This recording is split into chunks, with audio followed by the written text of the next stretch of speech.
According to the World Health Organization, 1 out of every people are affected by a mental disorder, but the effect on the person can vary.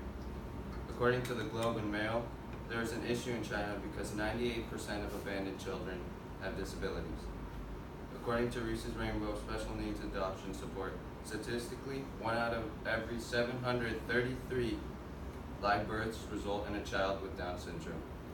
To put this into perspective, this means that there are at least 2,046 children just in Europe with Down syndrome born today, 5,000 in Asia, and 955 in Russia. My job is to tell you about Hearts Cry Children's Ministry and to be a voice to the voiceless. What is Hearts Cry Ministry? It is a nonprofit organization registered in Panama in the U.S. Nightlight Christian Adoptions and New Hope initiatives also show that they are similar organizations. And their motto is, our heart's cry is to see God lift orphans out of institutions and place them in loving homes where they can develop a strong foundation for the rest of their lives. Now, as you can see in the picture and on the side here, these are the 2 children of the people who started the organization, the 3 children. These 2 they adopted from the Panamanian system, and this one they had naturally and was born with a disability, which is why they started their ministries.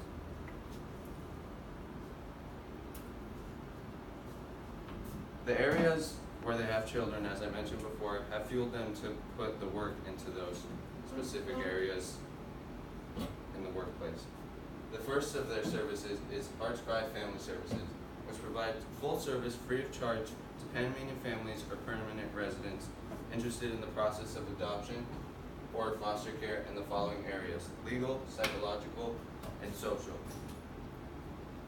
And a note is they have made and modified laws in the adoption area for all of Panama. The second is Casa Providencia, which is a special needs home and a therapy center. This is the first of its kind in Panama that is designed to provide services for children with special needs. And those are for those who are deprived of their parental rights until their family situation is solved permanently. And as you can see here, most of the children living in Casa Providencia have diagnosis of cerebral palsy or epilepsy.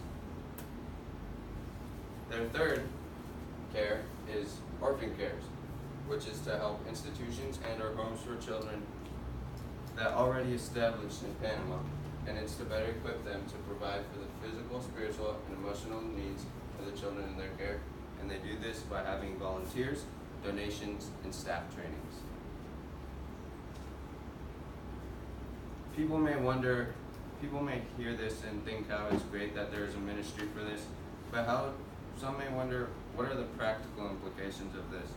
According to Hearts Cry's website, there are 57 orphanages in Panama with approximately 1,500 children and teenagers living there, which, with the unhealthy ratio of orphans to caretakers, only the basic needs are met. And when the basic needs are met for the children that are there, the special needs orphans are usually tossed aside and not cared for as much. I've heard stories about children with special needs that are tied to their bed just so they don't move and so that they don't make a mess in other places. The need for special needs orphanages is pressing because the guardian special needs orphans are usually abandoned because they are harder to deal with, as I mentioned before. Although institutionalizing placement of children and teenagers in institutions such as shelters or children's homes may be for the child's best interests, they can have negative effects on the child. Just to list a few of the causes by the NCBI, it can lead to PTSD, social and behavior disorders, slow physical growth, and delays in motor development, low IQ, and or delays in language development, reduced neural activity, emotional reactivity, and attachment disorders, and that's just to name a few. According to the Montana Standard, many with special needs struggle to access services after high school. So this means that they're put in institutions basically for the rest of their life.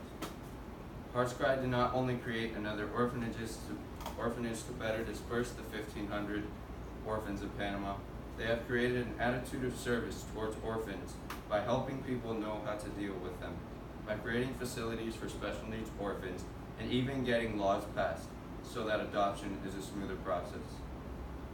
Now that you've heard this, what will you do? Will you say, oh, that's a nice speech, and those people are nice for doing that for those kids? Or will you act?